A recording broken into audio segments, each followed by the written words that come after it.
Indonesia berhasil meraih prestasi yang luar biasa dengan bantuan pemain naturalisasi. Skuad Garuda sukses terbang tinggi di semua ajang yang dijalani. Namun ada beberapa pemain keturunan yang justru menolak panggilan membela dari Merah Putih. Mulai dari Andri Syahputra, Pascal Struijk, Mads Hilgers, hingga Jordi Werman. Hingga akhirnya mereka justru tidak mencapai karir yang diinginkan di level internasional. Bagaimanakah kisah lengkap nasib pemain keturunan yang tolak timnas Indonesia? Andri Syahputra. Andri Syahputra sempat menjadi perbincangan hangat publik sepak bola Indonesia. Namanya sempat masuk dalam bidikan Indra Syafri untuk membela timnas Indonesia U19. Sayang, ketertarikan dari sang pelatih tidak direspons dengan baik oleh Andri. Pemain kelahiran Lok Sumawe ini secara terang-terangan menolak keras ajakan bergabung. Hanif Tamrin menyebut ayah dari Andri enggan memberikan izin untuk sang anak membela Garuda Muda. Ex-petinggi PSSI itu menjelaskan sang ayah khawatir jika sang anak terkena cedera. Saya sudah menerima respons dari bapaknya Andri. Intinya dia minta untuk tak membahas lagi soal anaknya ke timnas Indonesia, kata Hanif. Andri justru lebih memilih untuk bergabung ke timnas Qatar. Sang gelandang debut bersama Qatar U19 pada tahun 2017 saat taklukan Inggris pada laga uji coba.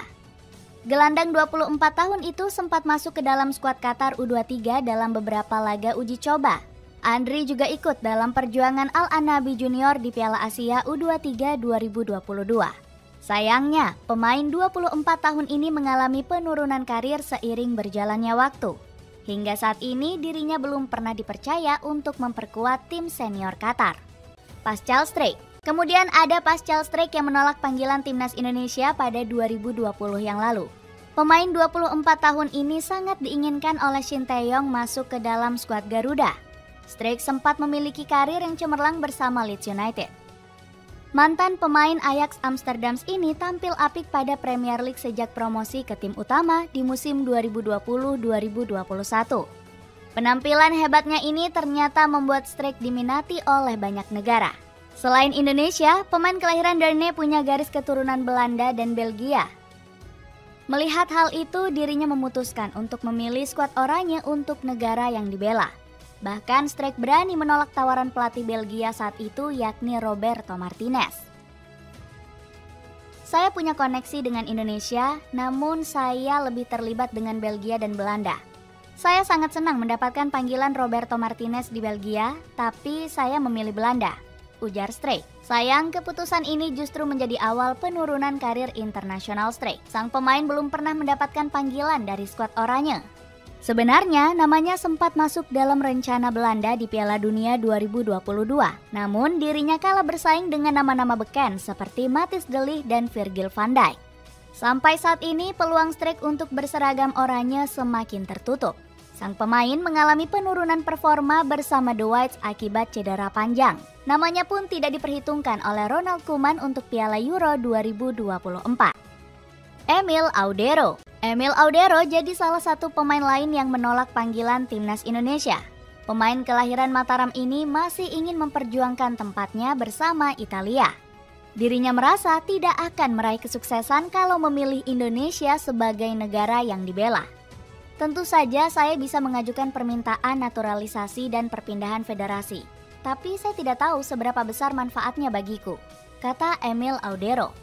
Peluang kiper keturunan Italia ini untuk membela skuad Garuda semakin tertutup. Pasalnya, PSSI memilih untuk memprioritaskan penyelesaian proses naturalisasi Martin Paes. Erick Thohir selaku ketum PSSI bergerak cepat untuk mengamankan jasa kiper FC Dallas itu. Erick mengkonfirmasi Paes sudah resmi menjadi warga negara Indonesia. Sudah angkat sumpah jadi WNI, tapi proses administrasi di FIFA masih berjalan panjang, kata Erick. Setelah itu, nama Emil mulai tidak lagi menjadi rencana PSSI untuk posisi kiper. Nasib buruk pun datang ketika Emil menolak bergabung ke timnas Indonesia. Pasalnya, kiper kelahiran Mataram itu nggak kunjung dipanggil untuk membela timnas Italia. Namanya bahkan kalah saing dengan kiper lainnya untuk Euro 2024. Emil juga gagal dipermanenkan oleh Inter Milan untuk musim depan. Padahal kiper 27 tahun ini cukup berkontribusi dengan menghadiahkan gelar Scudetto.